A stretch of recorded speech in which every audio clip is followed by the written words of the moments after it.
बार्सिलोनामा समस्या छ। त्यो समस्याको नाम हो डिफेन्स। स्पेसल्ली सेन्टर ब्याक पोजिसनमा बार्सिलोनासित डेप्थ नै छैन। डेप्थ बिना हामीले कुनै पनि ठुलो कम्पिटिसनमा कम्पिट धरि गर्न सक्दैनौँ। हाम्रो मेन टार्गेट भनेको युएफए च्याम्पियन्स लिग हो। सबैभन्दा पहिला बार्सामा सेन्टर ब्याक चाहिँ को छन् हेरौँ है त। जेरार्ड मार्टिन, पाउ कुबार्सी, अरौखो, गार्सिया, क्रिस्चियनसन र जुल्स कुन्डे। क्रिस्चियनसन इन्जर्ड भइसक्यो र 4 महिनाको लागि अभाइलेबल हुँदैन। जेरार्ड मार्टिन हामीले बिर्सिनुहुन्न, जति नै राम्रो खेले पनि एउटा मेकसिफ्ट सेन्टर ब्याक हो। प्राइमरीली ऊ एउटा लेफ्ट ब्याक हो। एरिक गार्सियाले मल्टिपल पोजिसनमा खेलिरहेको छ।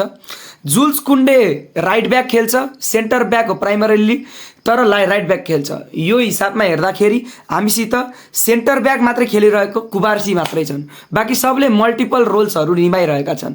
रोनाल्ड अरौखोसित मेन्टल इस्यु छ, धेरै प्रब्लमहरू छ भन्ने कुरा आएको छ। अनि अर्को कुरा, भर पनि गर्न गाह्रो छ रोनाल्ड अरौखोलाई बिगर गेम्सहरूमा। त्यही भएर बार्सिलोनाले एउटा लेफ्ट फुटेड सेन्टर ब्याक चाहिँ लिएर आउनै पर्छ। लेफ्ट फुटेड सेन्टर ब्याकको लागि बार्सिलोना मार्केटमा उत्रिसकेको छ भन्ने खबर आएको छ।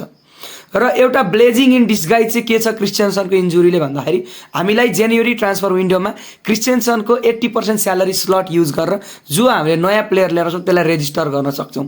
Registration will not be an issue. Barcelona सोर्सेसहरूले रिपोर्ट के गरेका छन् भन्दाखेरि, म्यान्चेस्टर सिटीले न्याथन एके र चेल्सीले एक्सल डिसासी चाहिँ बार्सालाई अफर गरेको छ भन्ने न्युज आएको छ। अब Axel Disasi last time football कहिले खेलेको थियो त्यो नै मलाई कल्पना भइरहेको छैन। त्यही भएर he is straight no for me. तर न्याथन एके चाहिँ जहाँ गएको छ त्यहाँ ट्रफी जितेको छ। 6 time premier league champion, 1 time champions league champion, इङ्ल्यान्डको सबै ट्रफी उसले जितिसकेको छ। बिल्डअपमा एकदमै खतरा, डिफेन्स एकदमै राम्रो छ। ऊ मलाई रुबिन डियास भन्दा राम्रो लाग्छ है। अनि चाहिएको बेलामा लेफ्ट ब्याक पनि खेल्न सक्छ, बाल्डेलाई रेस्ट दिन सक्छ। न्याथन एकेको कन्ट्र्याक्ट चाहिँ सिटीमा 2027सम्म छ र यो विन्टर ट्रान्सफर विन्डोमा 15 देखि 30 मिलियनमा न्याथन एके अभाइलेबल छ भन्ने कुरो आएको छ।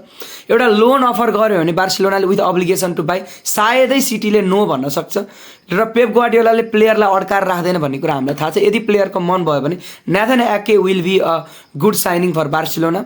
न्याथन एकेको लागि म यस भन्छु। तपाईँहरूको नजरमा कुनै सेन्टर ब्याक छ कट प्राइस डिलमा आउँछ भने तपाईँहरू कमेन्ट गर्नुहोला।